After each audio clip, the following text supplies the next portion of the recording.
Ghanaians were the first people to expel Nigerians from their homes. That's exactly what they told you morons, right? That is exactly what they told you morons, to justify themselves from the fact that they expelled Ghanaians from Nigeria and now want to plea to be very innocent, considering the fact that they are Very well today. So let's talk about immigration. Let's go back to history. So according to what Nigerians have been saying on social media, Ghanaians are still angry till today that Nigerians in 1983, Nigerians chased their people out of their country. Guess what? According to Nigerians, they say it was Ghanaians that actually chased them first. Why is the one of Ghanaians not trending? Why is it people keep talking about how Nigerians started deporting fellow Africans, how Nigerians started deporting Ghanaians, how Nigerians chased Ghanaians out of their country and a lot of their people died on their way to Ghana? Why are people not also talking about how Ghanaians also chased Nigeria? Because according to Nigerians, it was Ghanaians that actually started this. Anyway, guys, please take a look. People feel like Nigerians are lying. They feel like Nigerians are just lying because they just want to cover up for what they did. No, guys. Please, people should learn to check history. Nigerians cannot just wake up and start lying to the world when people can actually take their phone and do some little bit of research. Nigerians cannot wake up and tell you that, oh, they have once become president in Nigeria, man has once become president of America, when they can go online and research and no, they are actually lying. So if Nigerians come online and lie about something, you guys should do research. Why would you guys be saying Nigerians are lying, that it wasn't Ghanaians that started deporting them? Why would they be lying? Anyway, guys, if you're new to my channel, you haven't subscribed, don't forget to subscribe. I don't expect Chidi to support Nigeria.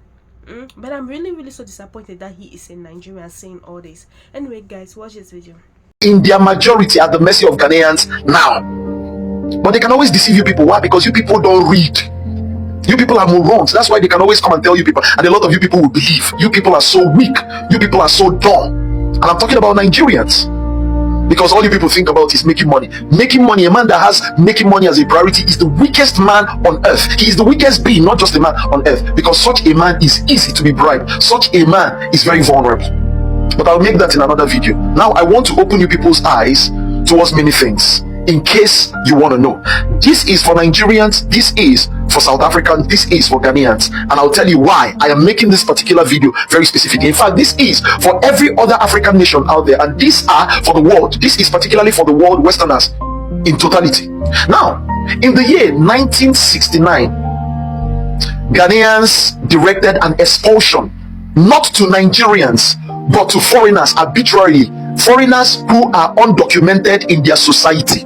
Now the question is, why? The reason being that Ghanaians started experiencing a strange thing, a thing that had never happened in their society before, until foreigners started coming to their home.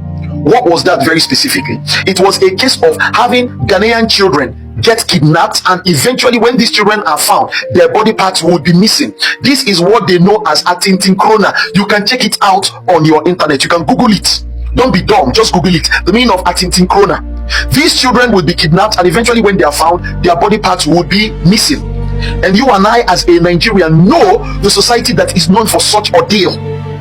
We know that Nigerians are people in their majority who are known for kidnapping people, for kidnapping children, and doing or going away with their body parts. Going away with their body parts, specifically for money ritual and selling body parts. At that period, we know in Lagos, as a number of people will say, or Lagos as we would have it, that Yorubas were selling body parts to Igbos who use it for money ritual. Yes, let it not shock you. The Yorubas again were selling body parts to Igbos who use those body parts for money ritual. Would that shock you? It wouldn't if you're truthful to yourself, because till date, such things are happening. First of all, it started with Yahoo, and we felt like, oh my goodness, just leave these children, they're just expressing their gadgetry intellect. And some people like us were like, look over these children, because eventually this thing will skyrocket from gadgetry intellect to diabolical intellect. And what did we see? A lot of our ladies who are, by the way, prostitutional are missing, and once they are found, we see their body parts. Listen to me very clearly.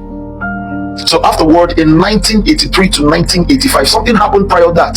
The world changed its interest from the gold mine of Ghana to the oil that Nigeria produced, especially considering the fact that oil producing nations in cahoots, who are known as the OPEC, suddenly started having strife for whatever feud they had with some of these big countries. So they redirected their interest towards Nigeria, and Nigeria boomed like that. But the thing about Nigeria is that it's not a question of their booming. Nigeria in their entirety and in their nature do not know how to maintain a collective wealth. That is why Nigeria is what it is till date.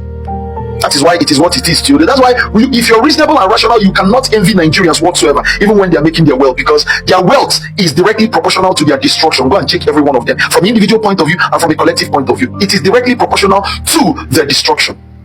So as at that period, a lot of Ghanaians had difficulties, and they came in their masses or exodus to Nigeria for succor. And now what happened? Suddenly Nigerians woke up in 1983 to 1985 and declared that Ghana must go. Now what is the reason? Because I will state the reason why Nigerians expelled Ghanaians, just like Ghanaians expelled their undocumented foreigners. Listen very clearly. This Ghana must go was specifically directed towards Ghanaians and not all foreigners. It was a beef with Ghanaians. Now what was the situation? Ghanaians were taking over the services, the interest and the market of Nigeria. Why? Because they brought passion, transparency and humility to whatever they did. As at that period of time, you cannot contend with a Ghanaian teacher in your class. Why? Because she brings passion, and all her students would always ace their courses. In fact, a lot of Nigerian men were divorcing their wives and taking to their Ghanaian mates. Why? Because these Ghanaian mates brought passion to the services. Ghanaians were doing so many things at affordable prices and very transparently. We can see that till date. We can still see that till date.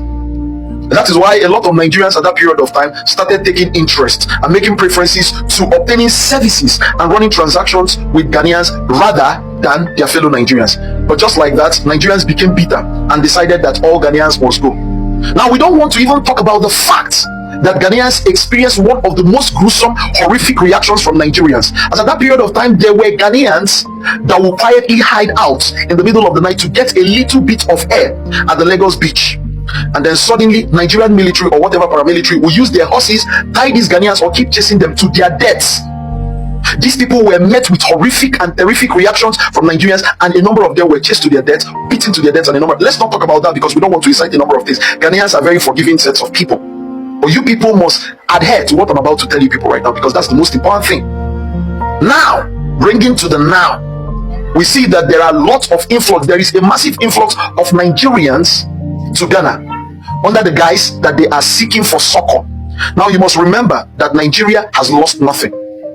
It's not like the natural resources of Nigeria had been redirected or shaken or had lost interest in the globe or had lost value in the globe. So why are Nigerians moving out from their own country to everywhere like sheep without shepherd?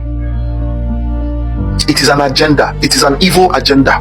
Now I have been intimated that Nigerians have taken so much interest in moving to Ghanaian villages. They don't just move to Ghana, they move to those rural areas, remote areas. And those people, in fact, if you I would implore you to share this video with a Ghanaian, especially those living in remote areas, those rural areas, because I heard they are very welcoming. That Ghanaians are known to be hospitable, but the ones in the rural areas, their hospitality is 10 times what you see in urban areas. So on grounds that these people are very much welcoming, Nigerians are coming again. Do you know what that means? One word will strike you in your mind, and that is Atintin Krona. Go and check it out, your Ghanaian. Atintin Krona. Nigerians would start repeating Atintin Krona. So all of you people in rural areas that are so welcoming, it is not a bad thing. So guys, I think I don't have a lot to say. You guys have listened to what Chidi has to say. He's from Nigerian. I don't know. When he's going back to Nigeria, how does it feel? Chidi, how do you feel? How do you feel when you make all this video about your country? Don't you have plan of going back to your country? Because guys, I love this guy. Oh. I love Chidi. I started following him. I always listen to his video. I always watch his video. But you know, the part that is always is, I never knew that he was in Nigeria. The part that is always in his country, that's what baffles me a lot. Hi, Jesus. Anyway, guys, Chidi is someone that is very intelligent. But Chidi, according to Chidi, is the only intelligent person in Nigeria. He says out of 4 to 5% of Nigeria are suffering from mental illness. I don't know. I don't understand this guy at all. How can you be hating your people like this? Guys, what is going on? Anyway, guys, thank you so much for watching my videos. Don't forget to subscribe, like, and drop your comments. See you guys on the next video.